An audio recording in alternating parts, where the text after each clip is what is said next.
Hey guys, Patriot Picker here. My name is Chris, and we are getting ready to introduce you to part 3 of a video series that has been going on with my channel in regards to the 100-mile yard sale. We are getting ready to join DJ again, my friend Uncle Bubba, where we sit down with you guys and share with you some learning lessons that we had during this yard sale, and hopefully you learn something from it.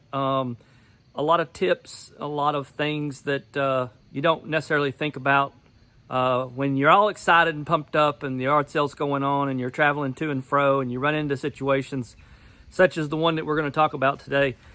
I was going to break this up into 3 videos, but due to the amount of footage, we're just going to go ahead and make it 4 videos. So there will be part 3 here, and then there will be an additional part that'll wrap everything up that I will probably add later this week. So sit back and enjoy. We're going to walk into the bunker right now and get this show on the road. So thanks for joining us and hope you enjoy.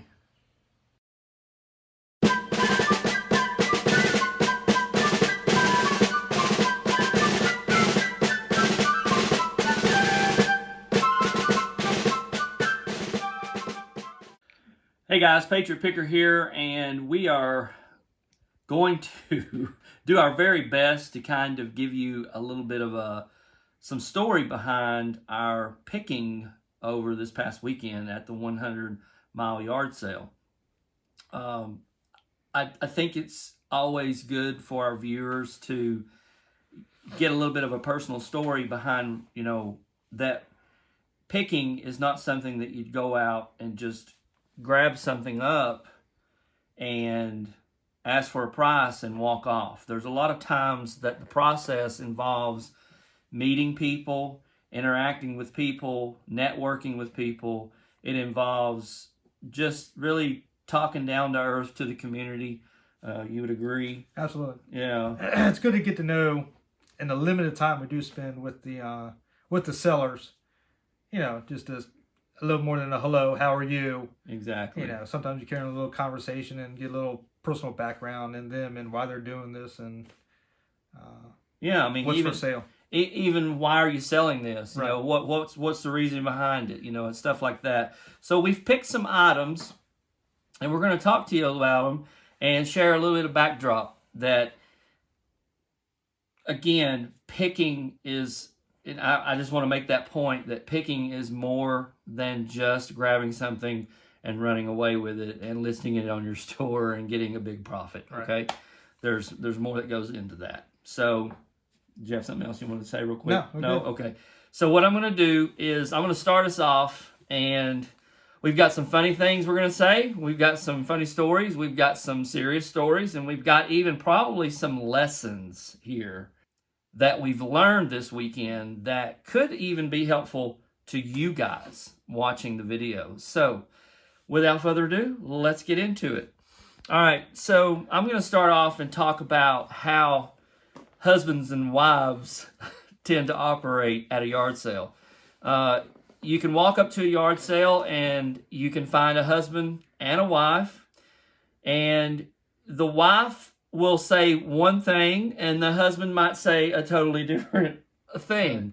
For example, on this particular item here, which is just simply a Walt Disney mug, the wife wanted one price, I think, and the husband was hesitant to tell us what he thought the price should be. And there's another story that goes along with that couple we're going to be sharing in a minute. That's a couple. It's a couple, yeah, exactly.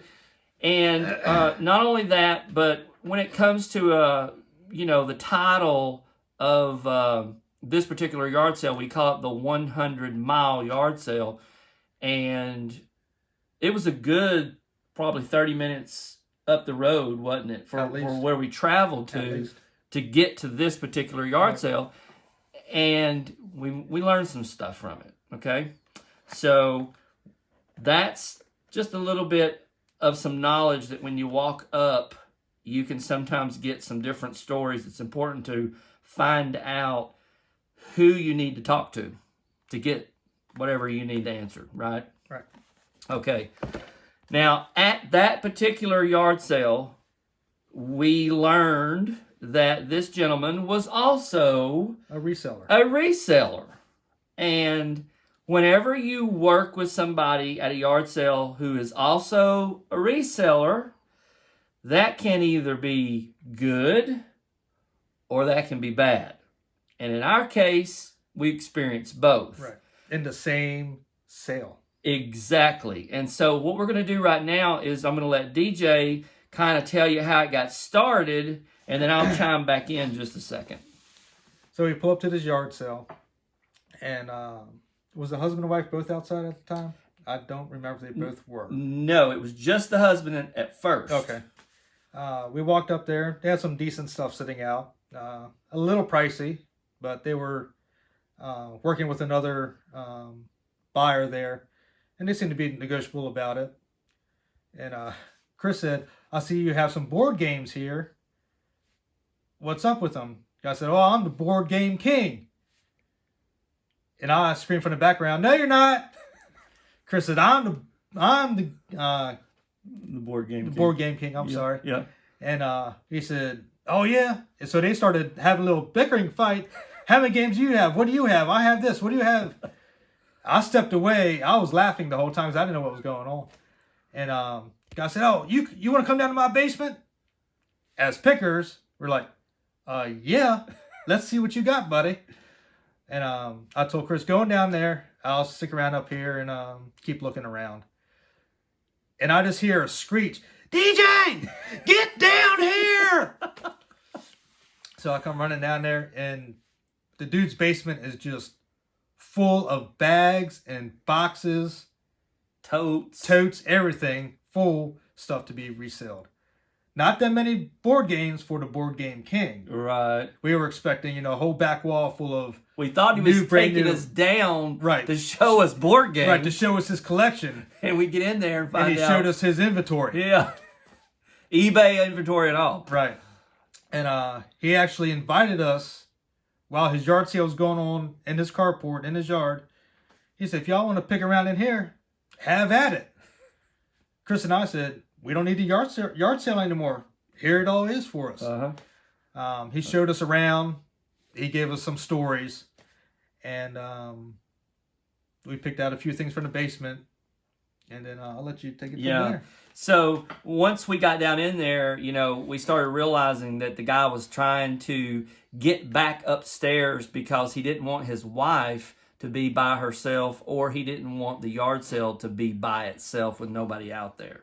So he kept telling us at the same time he's sharing all this stuff about, oh, you ought to buy this and you ought to buy this down here. He keeps saying, I got to get back upstairs. I can't let you guys stay down here forever. So we were like, we understand that. We understand that you need to get back up there. So we picked a few things.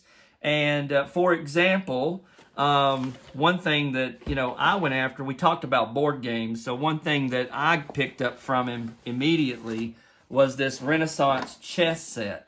Now, it's hard to find good quality chess sets anymore, and this is not anything really expensive or anything, but it's a hard to find item because it's vintage. And I do believe this one dates back to, now that I'm on camera, I'm not going to be able to tell you what the date is. No, I'm not going to be able to tell you. But I'm going to say probably late 70s, okay? The cool thing about this chess set is that the characters are hand-carved. And that's really cool whenever you're playing chess with somebody, okay?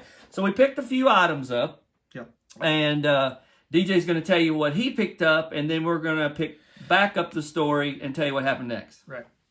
I picked up downstairs, as you've seen in a previous video, the 1968 Hot Wheels race car set. Now, I haven't put it together or fully inspected it all. This is called the two-way supercharger. Yeah. And then picked up in the same box, it had 2 of the supercharger gas pumps into it. Made by Mattel. Made by Mattel, of course. Yep. Upon further inspection, this is going to have to become just a display piece because the whole battery case is almost destroyed. Yeah. But the battery cases are good in the back of the gas pumps.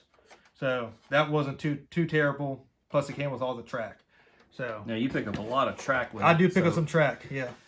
So we got that, and we got the items that we could get real quick, and then we knew we had to get out of his basement. You know, the guy's letting us be down there, but we need to get out and respect his time. So this is what he says to us. Look, if you really want to come back and inspect more of the basement, I can't put all this stuff out right now, but if you want to come back the next morning at early. Right. 8, 9 o'clock, somewhere around there. And I'll be able to take you back down to the basement and give you a little bit more time to look through the stuff. Okay. So we got excited. We thought that's great. Like DJ said, we could be down there a good 3 or 4 hours. 2 to 3, 4 hours, the amount of stuff that the guy had. Because, the guy had mountains. Yeah. And as a reseller, he was telling us his story. You know, I've been on eBay for this long. This is what I sell, and this is how great I'm doing, blah, blah, blah, blah, blah. So we leave. We go on out and do some more yard selling, and we had this idea. We're going to go back the next day and follow back up with this guy. And we decided that we were going to get up the next morning, and we were going to drive straight there so we didn't have to give him any kind of a chance to change his mind or whatever. We roll up, and what happens? Roll up. He says, "Hey, man, how you doing? Hey, boys, welcome back, welcome back." Chris said, "Well, let's, what's going on?" It's just he was sitting under his carport. Oh, you're forgetting an important part. Who was in the driveway with him? Oh, another picker. Another picker, okay, that I knew. I told DJ, I know that guy. I know he's a picker. So that's important to know, too. Right. Go ahead. Know your pickers in your area. Yes. So the pickers in there chatting it up with the fella, same way he was chatting it up with us. And Chris was like, "Okay, we're here, you're here." And the guy kind of played a little coy, little kind of dumb with us, saying, "Okay, you're here. Well, what's up?" Chris said, "Well, you know, we came back in the morning like you asked us to do, like you told us to do." And the guy says, "No, I'm sorry. My wife's not here. She went into town." "Okay, and how long is she going to be in town?" "Oh, it's hard to tell. She could be back in 10 minutes. She could be back in 30 minutes. I don't know how long it's going to be." She probably could be back in the late afternoon. Right. We're not hanging around your house till late afternoon. So we couldn't go down in the basement, right? Right. And still having a conversation, we said, "Well, you got a couple other yard sales in your area." So we just walked down to them. That's right, yep. Walked down to another one. And Chris's picking friend, he met up with us. And he said he apologized to us because he said that guy told the homeowner, told Chris's friend that he had first dib into the basement. That's right, yep. So he was like, "Hey, I don't want to step on anybody's toes. I don't know what that guy's game is, but I'm not part of it." Yeah. And he knew, the picker that I know that was there, he picked up on it, picked up on it too, that he knew what the guy was doing is just busting our chops. And He wasn't ever really serious in the first place. Now, you know, this is what happens in this world. People make you promises. People can tell you, "Oh yeah, come over to my house next week, and I got your phone number, and I'll call you and invite you over, and you can look through my whole house or my barn or whatever and get whatever you want," And then, it never transpires. Right. Like, you never hear from them, So it just happens, right? Right. It just happens. Just chalk it up to a learning experience.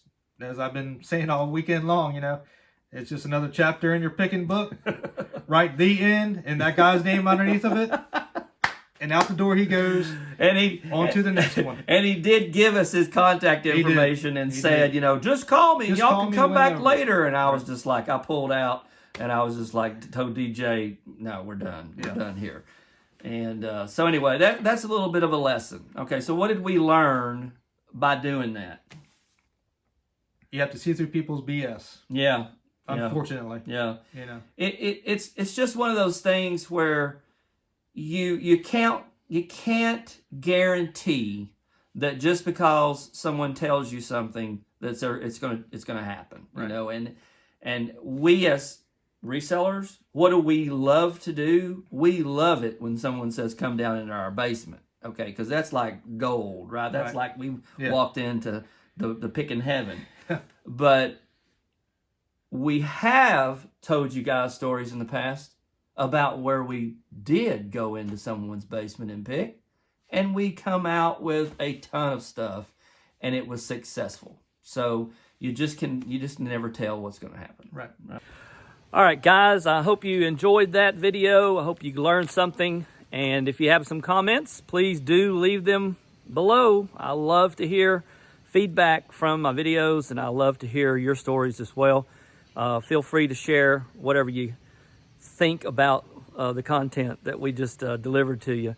And in part 4, we're actually going to be able to continue that same conversation and then give you some more information on some items that we found and some other tips as well. So this is Patriot Picker, and thank you for watching. Thank you to my new subscribers, and we'll catch you guys again when? That's right, on the flip side.